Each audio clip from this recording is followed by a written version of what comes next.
오늘은 대언의 말씀이란 주제로 전하도록 하겠습니다. 하나님의 말씀은 단순한 문자가 아니라 살아계신 하나님의 음성입니다. 이렇게 문자로 받아들이는 사람들에게는요, 믿음의 역사가 일어나지 않아요. 그러나 살아계신 하나님의 음성으로 들을 때 믿음의 역사, 믿음의 결단, 이런 것이 일어납니다. 오늘은 대언의 의미, 본질, 기능, 성도들의 바른 태도, 이런 순서로 전하도록 하겠습니다. 두렵고 떨리는 마음으로 대언의 말씀을 계승해 나가자 하는 것이 오늘 제 전체적인 내용이 되겠습니다. 대언이라는 이 단어가 좀 어색하시죠? 저는 처음에 이제 이 대언이라는 표현이 굉장히 어색했습니다. 왜냐하면 저도 개혁성경으로 믿음 생활을 쭉 해왔기 때문에 예언이라고 하는 말이 굉장히 익숙하게 이제 다가왔고요. 대언? 왜 대언이라고 하는 표현을 쓸까 하는 좀 의구심이 처음에 이제 많이 이제 들었습니다. 이 대언은 히브리어로는 이제 나바고요. 나바. 그리스어로는 이제 프로페테리아, 이런 단어를 이제 사용하고 있습니다. 히브리어로는 이제 흘러나오다, 받아서 전한다 하는 의미를 이제 가지고 있습니다. 그리스어 프로페테리아는요, 앞에서 말하다, 대신하여 말한다, 이런 의미를 이제 가지고 있는데요. 영어로는 이제 프로페시라는 단어를 씁니다. 프로페시. 이 프로페시라고 하는 이 단어의 그 의미를 보면은 단순히 앞니를 맞추는 그런 예언이 아니라 하나님의 말씀을 대신하여 선포하는 것이다 하는 의미를 이제 가지고 있습니다. 그래서 이렇게 그 대언의 말씀, 그러니까 설교는요, 사람의 말이 아니라 하나님의 음성으로 우리가 들어야 된다는 거예요. 하나님의 음성으로. 그래서 프로페시라고 하는 이 영어 단어를 한국어로 번역할 때 고민이 생긴 거예요. 고민이. 예언으로 해야 될 것이냐, 아니면 대언으로 해야 될 것이냐. 지금까지 개혁성경은 지금도 마찬가지고요. 예언으로 번역을 한 거예요. 예언. 그래서 예언 또는 예언자, 선지자라는 말이 굉장히 우리에게 익숙하게 이제 다가오고 있는 거죠. 반면에 흠정역은 예언으로 번역하지 않고 대언으로 번역을 한 겁니다. 이건 옳고 그름의 문제가 아니에요. 옳고 그름의 문제가, 예언은 틀렸고 대언은 올바르다 하는 의미가 아니라 이 프로페시라고 하는 이 단어는요, 예언의 의미도 있고 대언의 의미도 있는 거예요. 두 가지 의미가 다 가지고 있는데 흠정역은 대언이라는 이 번역을 했고 개혁성경은 예언으로 번역했다, 이렇게 보시면 되겠습니다. 옳고 그름의 문제는 아닙니다. 선택의 문제지. 차이점을 한번 볼게요. 차이점을 보시면 예언하게 되면 이 미래적 말씀에 이제 좀 제한되는 의미로 받아들이는 거죠. 과거나 현재의 의미보다는 앞으로 일어날 미래에 대한 말씀으로 우리가 받아들이게 되는 것이고요. 또 이제 점술적인 이미지가 있는 거예요. 특히 우리나라 같은 경우는. 그래서 이렇게 예언을 받으러 이렇게 또 어느 아주 유명한 목사님을 이제 찾으러 간다, 이런 얘기를 많이 하잖아요. 궁금한 거죠, 미래일이. 그래서 예언이라는 말이 좀 익숙하게 좀 다가오고 있고요. 반면에 대언이라고 하면, 대언은 하나님의 말씀을 그대로 전하는 거니까, 그대로 받아서 전하는 거니까 과거, 현재, 미래를 모두 포괄하는 겁니다. 하나님의 말씀은 미래적인 말씀도 분명히 있죠. 있지만 과거의 말씀도 있고 현재의 말씀도 있다는 거예요. 그래서 대언이라고 번역을 하게 되면 과거, 현재, 미래의 말씀을 총칭하고 있다, 이렇게 보시면 되겠고요. 예언하게 되면 미래의 말씀으로 이렇게 딱 제한적으로 우리가 받아들이게 되는 겁니다. 그렇죠? 그래서 대언은 이 점술적 이미지보다는 이 계시적 이미지가 더 강하게 우리에게 이제 다가오는 것입니다. 그래서 킹제임스 성경이 사용한 프로페시의 원래의 폭넓은 의미, 하나님의 말씀을 대신하여 전하는 것, 이것을 보존하기 위해서 대언이라고 하는 단어를 선택했구나, 이렇게 이해하시면 되는 거예요. 그렇죠? 예. 좀 차이점 알겠죠? 그래서 대언하면 하나님의 말씀을 의미하는 겁니다. 하나님의 말씀. 하나님께서 하신 말씀. 하나님께서 하신 말씀 중에는 이렇게 과거의 말씀도 있고요. 예, 또 현재의 말씀도 있고 미래의 말씀이 있는 거예요. 예, 이렇게 그 총체적으로 우리에게 주시는 그런 말씀이 이제 되겠습니다. 그러면 대언의 본질에 대해서 한번 보겠습니다. 대언.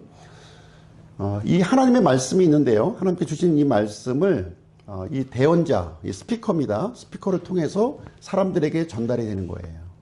예.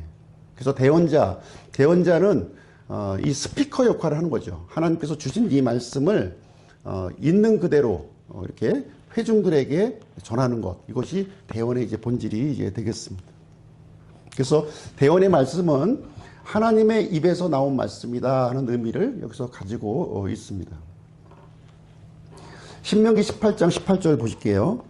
내가 그들의 형제들 가운데서 너와 같은 대언자 하나를 그들을 위해 일으키고 내 말들을 그의 입에 두리니 내가 그에게 명령할 모든 것을 그가 그에게 말하리라. 여기서 하나님께서 모세에게 주신 말씀이에요. 예, 모세에게 주신 말씀인데 모세에게 하나님의 말씀을 그 입에 두신다고 말씀하신 거예요. 예, 그 입에 두어서 이것을 백성들에게 이렇게 스피커 역할로 전하도록 하셨다 하는 것이 되겠습니다. 그래서 대언자는 이 하나님의 말씀을 더하거나 빼거나 자기 생각을 가미해서는 안 된다는 거예요. 있는 그대로 하나님께서 입에 넣어준 그 말씀을 있는 그대로 가감 없이 전하는 것이 바로 이제 대언이 이제 되겠습니다. 자, 하나님의 말씀을 이렇게 전달할 때요. 하나님의 말씀 전달할 때 이렇게 가공된 말씀을 전하는 대언자가 있었고요. 순수한 말씀을 전하는 대언자가 있었던 거예요. 예, 대언자가 모든 대언자가 똑같았던 것이 아니라 어떤 대언자는 이 가공된 말씀을 이렇게 전하고 있는 거예요. 하나님의 말씀을 A라고 줬는데요. 예, 거기에다가 자신의 생각, 이제 해석을 덧붙여서 이렇게 전하는 거죠. 예, 그것을 이제 가공된 말씀을 전하는 겁니다. 의도는 선할 수 있어요. 의도는 이해하기 쉽게 이렇게 좀 전달받는 사람들이 이해하기 쉽게 하기 위해서 이렇게 그 좀 약간의 해석을 덧붙여서 이렇게 전하게 되는 것입니다. 그것이 바로 이제 개역성경이 되겠어요. 개역성경. 개역성경은 의미 전달 중심으로 번역을 한 거예요. 영어 성경을 우리말로 번역을 했지만 그 단어를 있는 그대로 한 것이 아니라 번역자가 어떤 의도를 가지고 이렇게 이해하기 쉽도록 이 성경을 읽는 사람들이 이해하기 쉽도록 이렇게 좀 가공해서 이렇게 그 번역한 것이 개역 성경이 이제 되겠습니다. 그래서 개역 성경을 읽게 되면 어떻습니까? 굉장히 부드럽죠. 이 문체가 굉장히 부드러운 거예요. 이게 반면에 그 순수한 말씀을 전하는 이제 대언자가 있는데요. 이것은 하나님의 말씀을 있는 그대로 전하는 거예요. 거기에 자기 생각, 뭐 자기의 어떤 주장, 해석을 집어넣지 가미하지 않고 가감 없이 이해가 안 되면 이해가 안 되는 대로, 이해가 되면 이해하는 대로 그대로 전하는 것이 이제 되겠습니다. 그래서 이런 방식으로 번역한 것이 바로 흠정역 성경이 이제 되겠습니다. 그래서 흠정역 성경을 읽어보시면 좀 이제 이렇게 좀 거친 느낌이 좀 있을 거예요. 이게 대명사들이 자꾸 반복되고 좀 이렇게 딱딱한 느낌이 좀 있다 하는 것을 좀 볼 수 있겠습니다. 그래서 번역의 방식이 이렇게 차이가 있습니다. 두 종류의 대언자가 있는데요. 두 종류. 선포하는 대언자가 있고 기록하는 대언자가 있습니다. 선포하는 대언자는 말과 행동으로 하나님의 말씀을 전하는 거예요. 그래서 현장성이 있습니다. 생동감 있게 이렇게 하나님의 말씀을 전달하게 되고요. 즉각성, 임시적이라는 거죠. 그 말씀을 듣는 사람만 그 당시에 그 앞에 대언자 앞에 있는 사람들만 들을 수 있는 것이었고요. 저 먼 지역에 있는 사람이라든가 다른 시대에 사는 사람들은 들을 수가 없었던 겁니다. 그래서 선포하는 대언자의 대표적인 인물이 엘리야, 엘리사, 침례 요한 같은 사람이 선포하는 대언자예요. 이 그 엘리야나 엘리사, 침례 요한의 공통점은 기록으로 남기지 않았다는 거예요. 그냥 당대에 살고 있는 사람들에게 하나님의 말씀을 선포한 거예요. 즉각적으로 현장성 있게 전달한 것입니다. 반면에 기록하는 대언자가 있었어요. 기록하는 대언자. 예, 이것은 이제 책을 통해서 이렇게 기록으로 남겼는데요. 이것은 장기적으로 보존할 수가 있었던 거죠. 그 당시에 있던 사람만 듣는 것이 아니라 다른 지역에 살고 있는 사람도 들을 수 있었고요. 또 다른 그 후대에 사는 사람들도 들을 수 있도록 했다는 것입니다. 영속성을 이제 갖고 있는 것이고, 오늘날 그 기록하는 대언자를 통해서 오늘날 우리에게 성경 말씀이 이제 주어지게 된 것입니다. 대표적인 대언자는 이사야, 예레미야, 에스겔, 다니엘 이런 사람들이 이제 되겠습니다. 자, 선포된 말씀을 한번 보겠습니다. 선포된 말씀. 이것은 이제 하나님께서 모세에게 이제 주시는 이제 말씀이 이제 되겠는데요. 그러므로 이제 가라. 내가 내 입과 함께하여 내가 말할 것을 내게 가르치리라. 이렇게 말씀하셨습니다. 하나님께서 모세에게 주신 말씀이에요. 이 주신 말씀을 백성들에게 선포하라는 거예요. 이렇게 말로 이렇게 전하라 이렇게 한 것입니다. 당시 백성들에게 직접 선포한 그 말씀이 이제 되겠습니다. 이 말씀은 이제 우리가 들을 수 없는 거죠. 오늘날. 반면에 기록된 말씀이 있어요. 기록된 말씀. 이것도 이제 모세에게 주신 말씀인데, 주께서 모세에게 이르시되 너는 이 말들을 기록하라 이렇게 했어요. 그냥 선포된 말씀이 있고요. 기록한 말씀이 이제 있다는 것을 우리는 알 수가 있는 거죠. 내가 이 말들이 뜻하는 대로 너와 또 이스라엘과 언약을 맺느니라 이렇게 하고 있습니다. 그래서 이 말씀이 당대에 있는 그 사람들뿐만 아니라 후대에 살아갈 후대의 백성들을 위해서 보존된 그런 말씀이 이제 되겠습니다.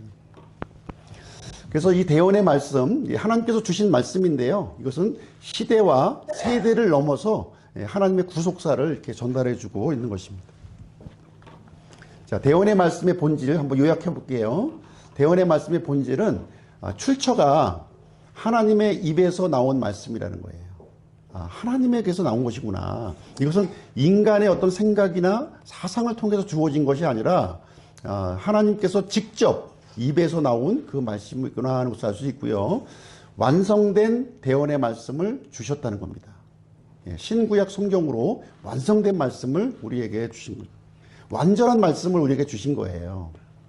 성경에서 이제 완전하다는 의미를 한번 좀 말씀드릴게요. 성경에서 완전하다, 하나님의 완전하심이 있지만 또 완전하다는 그 단어를 사람들에게 사용하시는 경우가 있어요. 그럴 때는 이 완전함은 하나님의 완전함하고는 좀 개념이 틀린 겁니다. 노아가 완전했다고 그랬죠, 당시에. 하나님과 같이 죄도 안 짓고 전지전능하다는 얘기를 한 게 아닙니다. 노아의 완전함은 그런 완전함이 아니에요. 오류가 전혀 없는 완전함이 아니라는 거예요. 노아의 완전함은 뭐냐면 이렇게 부족함이 없다, 충분하다 이런 뜻이에요. 그래서 성경 우리가 번역 성경을 갖고 있잖아요. 하나님께서 처음에 주신 이 원본은 완벽합니다. 오류가 없어요. 근데 현재 우리 손에 하나님의 원본이 있습니까? 하나님의 원본이 없어요. 사본과 번역본으로 우리에게 주어진 겁니다. 그럼에도 불구하고 이 성경을 완전하다고 얘기하는 거죠. 왜 완전합니까? 하나님의 말씀을 우리가 이해하기에 부족함이 없다는 거예요. 충분하다. 사람의 경우도 마찬가지예요. 갓 태어난 아기가 있어요. 얘 완전하게 태어났네 이런 얘기 하지 않습니까? 어린아이인데, 갓난 아기인데 사람으로서 기능하는데 부족함이 없다는 거예요. 손가락이 5개 다 있고 발가락이 또 5개씩 다 있고 머리도 달렸고 눈, 코, 입, 귀 다 달려서 사람 노릇 충분히 하겠네 이런 뜻이 완전하다는 말을 쓰는 겁니다. 그래서 우리가 이 번역본에 대해서 완전하다는 말을 쓸 때 이것이 결함도 없고 흠이 없는 그 완전히 무오류하다 하는 얘기를 하는 것이 아니라 하나님의 뜻을 우리가 이렇게 이해하기에 부족함이 없다 할 때 완전하다는 말을 이렇게 우리가 사용하고 있는 것입니다. 그래서 지금 오늘날 우리 하나님께서는요, 완성된 대언의 말씀을 우리에게 주신 거예요. 그렇죠? 그걸 잘 분별해서 우리가 선택하시면 되는 겁니다. 그리고 모든 대언의 중심은 예수 그리스도십니다. 예수 그리스도가 이렇게 중심에 있다는 것을 염두에 두셔야 됩니다. 그래서 여기 보시면 선포된 말씀을 주셨고요. 당대의 그 백성들을 위해 주신 거예요.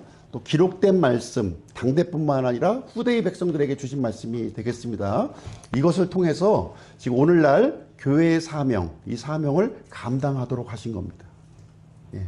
교회가 하나님의 뜻을 올바르게 이렇게 수행할 수 있도록 하기 위해서 하나님은 그동안에 선포된 말씀도 주셨고 기록된 말씀도 우리에게 주셨다는 것이 이제 되겠습니다.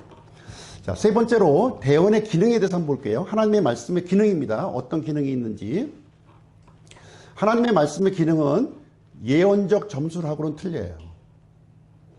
예, 물론 미래의 그 일도 말씀하셨어요. 많은 부분을 미래에 대한 얘기를 하셨지만 예언적 점술하고는 다르다 하는 것입니다.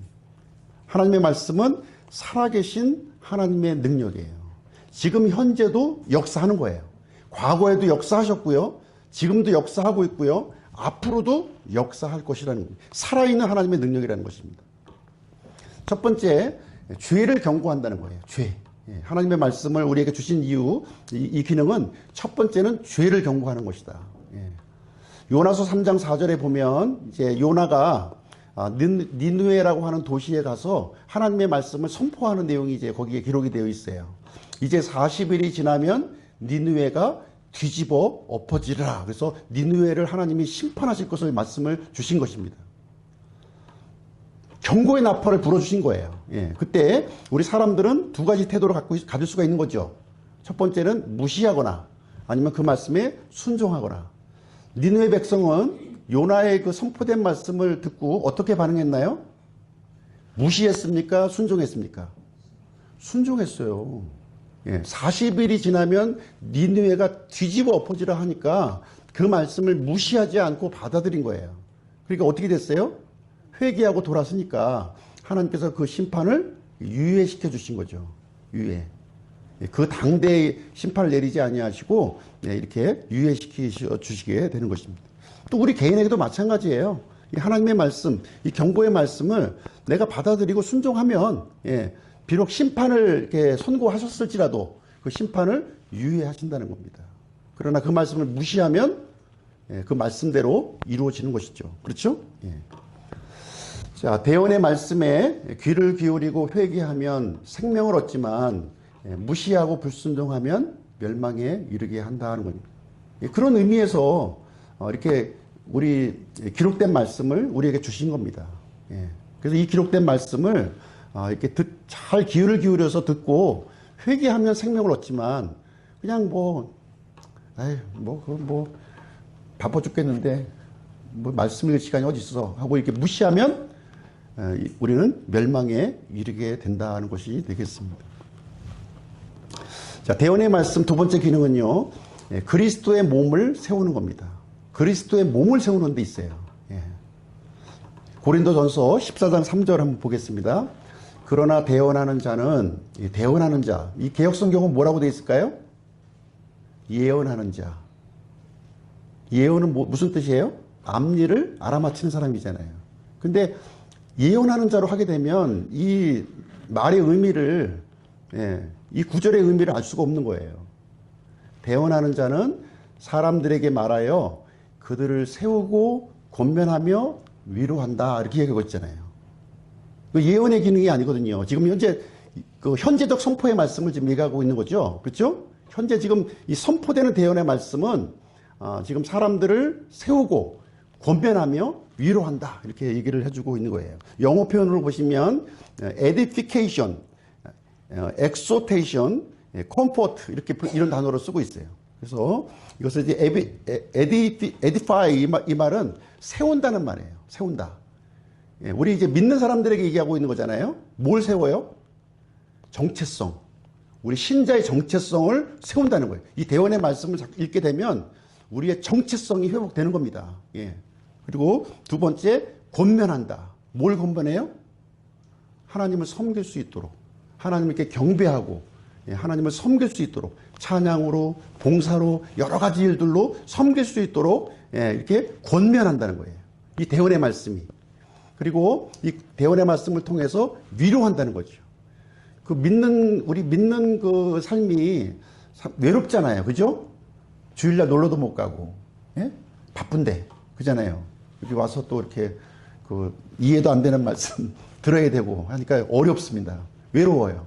그래서 이렇게 고난과 고통 중에 이 대언의 말씀이 우리에게 위로함을 준다는 거예요. 위로.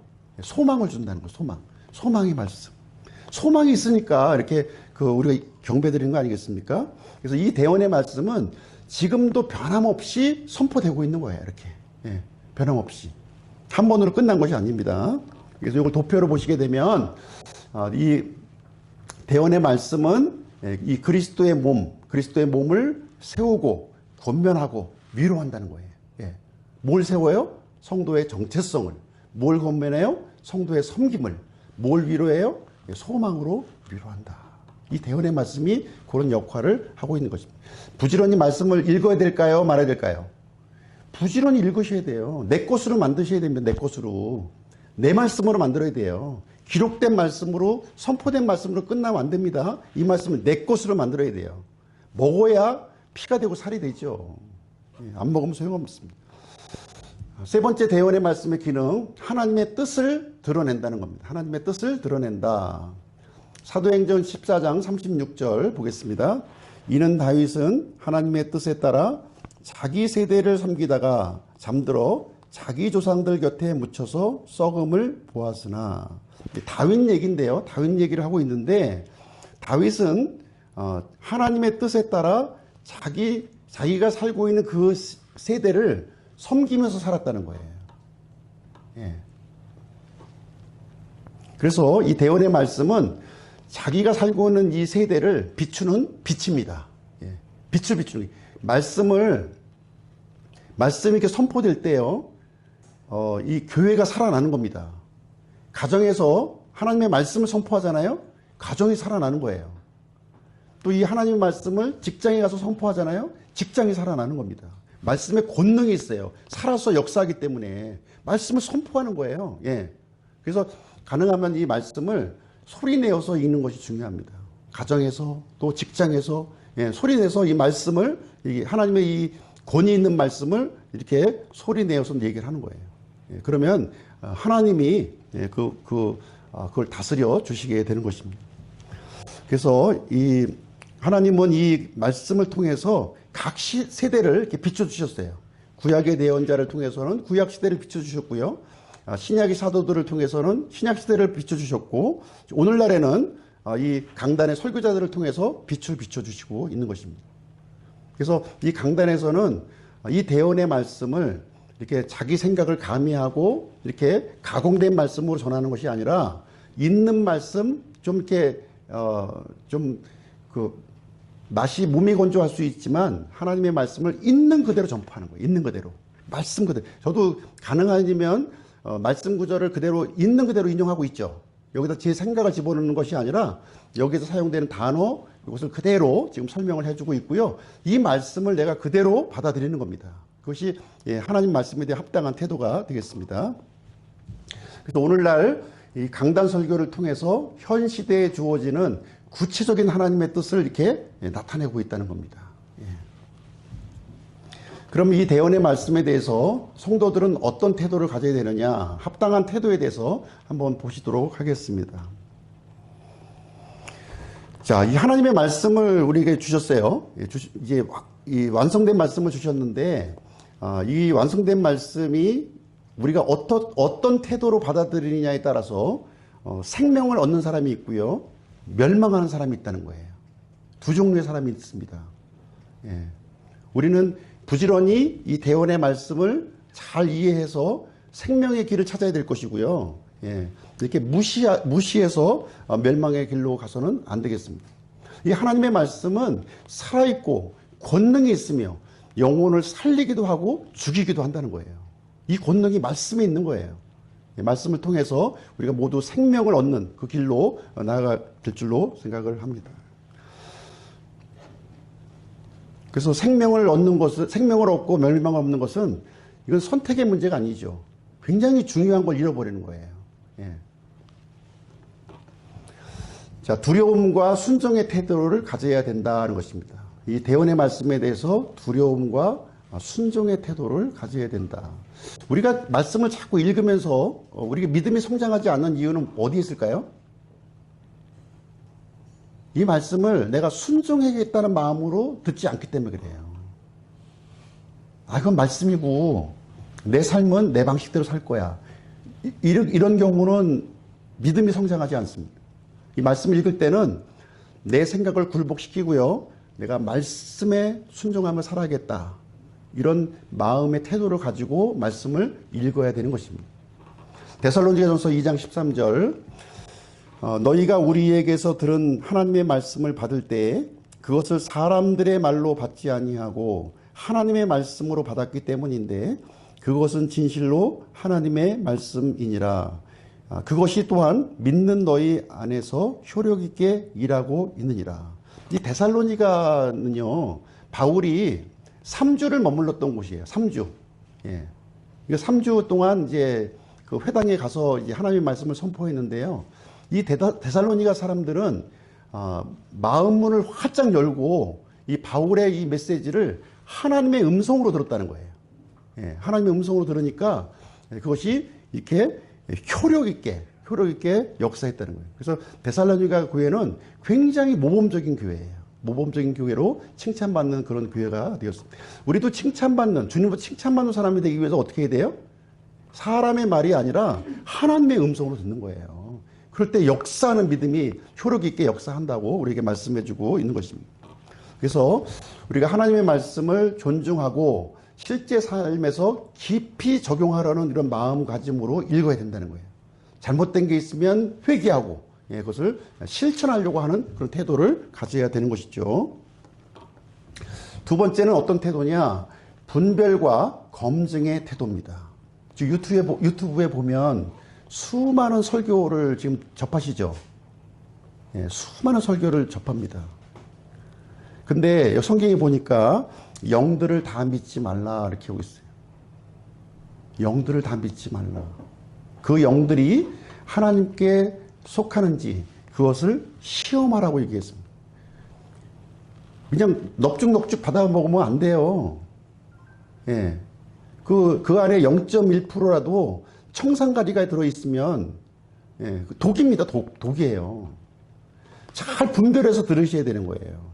검증되고 우리가 음식을 먹을 때도 있잖아요. 그 인증 마크가 딱 붙어 있어야지 그거 이제 먹기도 하고 이제 추천하지 않습니까? 예.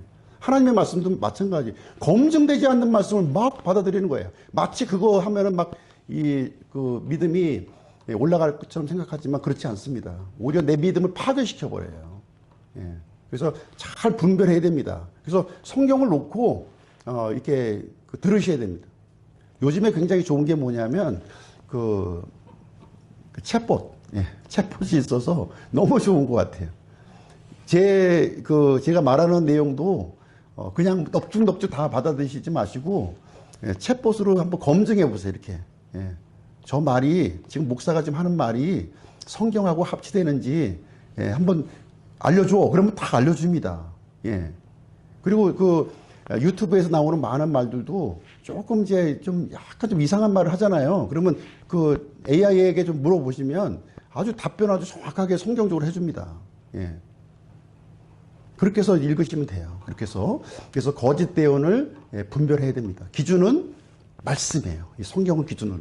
성경 기준으로 우리가 이제 갖고 있는 태도 중에서 이제 좀 우리 독립침례교회 쪽에서는 좀 그 안 좋은 게 있는데 그게 뭐냐면 어떤 사람이 이제 조금 약간 잘못된 생각을 가지고 있다면 그 사람을 완전히 매장시켜 버려요. 절대로 들어서는 안 될 말씀으로 생각을 합니다. 그렇게 하시면 안 돼요. 천주교라도 성경적으로 얘기하면 받아들이는 거예요. 일반 그 개신교라도 성경적으로 올바르면 받아들이는 겁니다. 성경적으로 맞지 않는 것을 우리가 받아들이지 말라는 것이지 성경적으로 맞는 것은 받아들이는 거예요. 그래서 어떻게 받아들이느냐? 성경 내용을 잘 알고 분별하면 그것이 가능하다는 겁니다. 그래서 기준으로 주신 이 말씀을 보시고 합당한 것은 받아들이고 사람은 다 약점이 있어요. 다 약점이 있습니다. 신학자라고 해서 100% 완전한 거 아니거든요. 조금 결함이 있을 수 있습니다. 결함 있는 건 안 받아들이시면 돼. 그러나 좋은 장점은 우리가 받아들이는 그런 태도가 올바른 태도가 이제 되겠습니다. 자, 거짓 교사와 거짓 대언자들은 달콤한 말, 기적과 같은 체험, 감정을 자극하는 말로 사람들을 속이고 있습니다. 그들의 메시지가 성경과 복음에 합치하지 않는다면 아무리 화려해도 거짓이라는 거예요. 요즘에 성령 집회 많죠? 성령 집회. 예. 현수 막 크게 해가지고. 근데 조금 전에 이제 성령님에 대해서 이제 우리가 공부한 사람은 이제 알잖아요. 성령님은 오직 예수님만 드러낸다는 거예요. 그럼 그 집회에 가서 예수님이 높여지고 예수님이 이렇게 중심이 되고 있는가 하는 것을 분별해서 보시면 되잖아요. 예수님이 아니라 다른 것을 드러내고 있다면 거짓된 집회죠. 예. 거짓 교사예요. 거짓 대언자입니다. 그렇게 분별하는 거예요. 예.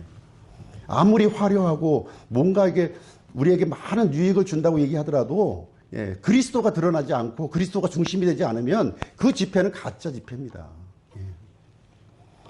세 번째, 어떤 태도냐? 바른 태도는 실행과 증거로 이어져야 한다는 것입니다. 실행과 증거. 열매를 통해서 나무를 알 수 있는 거죠. 아무리 그 현란하고 좋은 말을 했다 할지라도요, 그 사람의 그 삶이 부패해 있고 그 사람의 삶이 망가져 있다면 그 말은 거짓말이에요. 아무리 성경적인 말을 막 하는데 그 사람의 삶을 보니까 부패해 있고 가정이 망가져 있어요. 성격이 완전히 망가져 있어. 그럼 그 사람 말을 들으면 안 되는 겁니다. 치명적인 독이 들어오는 거예요. 치명적인 독이. 예. 그래서 그 열매를 우리가 잘 봐야 되는 것이고요. 우리의 믿음도 이런 그 실행의 증거를 통해서 이렇게 나타나야 되는 것을 성경은 강조하고 있는 것입니다. 야고보서 1장 22절, 더욱이 너희는 말씀을 행하는 자가 되고 듣기만 하여 너희 자신을 속이는 자가 되지 말라. 그래서 내가 말씀을 많이 알고 있으면 내가 믿음이 좋은 것으로 착각하는 사람이 있어요. 그렇지 않습니다. 예, 말씀을 많이 아느냐 모르느냐가 중요한 게 아니라 말씀대로 사느냐 안 사느냐가 중요한 거죠. 말씀대로 살아갈 능력이 나에게 없다면 내 믿음은 거짓된 믿음일 가능성이 굉장히 높은 겁니다. 예. 그래서 듣는 것으로 끝나지 말고 우리는 행함으로 우리가 증거를 해야 되는 것입니다. 그래서 말씀, 믿음, 실행, 증거 이런 선순환이 우리 삶 가운데 이렇게 있을 때요, 균형 잡힌 믿음을 우리가 이제 가질 수가 있는 것입니다. 자, 바른 태도 요약을 한번 보실게요. 예. 하나님의 말씀으로 받으시라는 겁니다. 이건 문자지, 고대 문서지, 그냥 지식적으로 받아들이시는 분들이 있어요. 예. 그렇게 하면 믿음이 늘어나지 않습니다. 하나님의 말씀으로 받는 거예요. 하나님의 음성으로 내가 받아들이는 겁니다. 그리고 성경 말씀을 통해서 거짓 대언을 분별할 수 있어야 됩니다. 성경과 맞는 것인지 틀리는 것인지 우리가 분별할 수 있어야 합니다. 그리고 삶 속에서 그리스도가 나타나야 돼요. 그런 목적으로 주신 거예요. 하나님이 원래 애시당초 이 대언의 말씀을 그런 목적으로 주셨기 때문에 하나님의 기대한 그런 목적과 합치되지 않는다면 뭔가 중간 과정이 아니면 그 동기가 잘못되었구나 이렇게 이해하시면 되는 것입니다. 그래서 오늘은 대언의 의미, 본질, 기능, 태도까지 마쳤고요. 이제 마지막 결론을 내리도록 하겠습니다.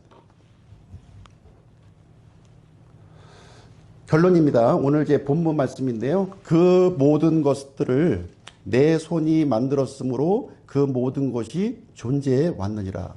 지금 이제 우리가 보고 있는 모든 만물들이요. 만물들을 누가 만드셨다고요? 하나님께서 만드셨기 때문에 지금 현재까지 존재하고 있다는 것이 되겠습니다. 주가 말하노라. 그러나 나는 이런 사람, 곧 가난하고 통회하는 영을 가진 자, 내 말을 듣고 떠는 자를 보살피리라. 하나님께서 찾는 사람이 누군가요? 하나님께서 주목하고 찾는 사람이 있다는 거예요. 그것은 가난하고 통회하는 영을 가진 사람을 찾으신다는 것입니다. 네.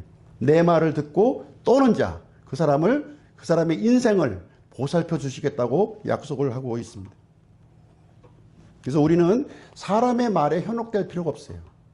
예. 사람의 말 무서워하고 두려워할 필요 없습니다. 예.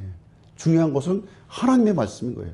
하나님께서 어떤 생각을 가지시고 어떤 판단을 하느냐, 그것이 중요한 거죠. 그것은 우리 영혼을 우리가 이제 결정이 되는 것이기 때문에 그렇습니다. 그래서 오늘 하나님의 말씀을 듣고 떠는 사람이 되기를 저희는 이제 원하는 것입니다. 말씀은 믿음을 낳고 믿음은 실행으로 이어지고 실행은 세상 속에서 증거가 된다. 그래서 이 대언의 말씀을 우리가 듣는 것으로 그치지 말고요.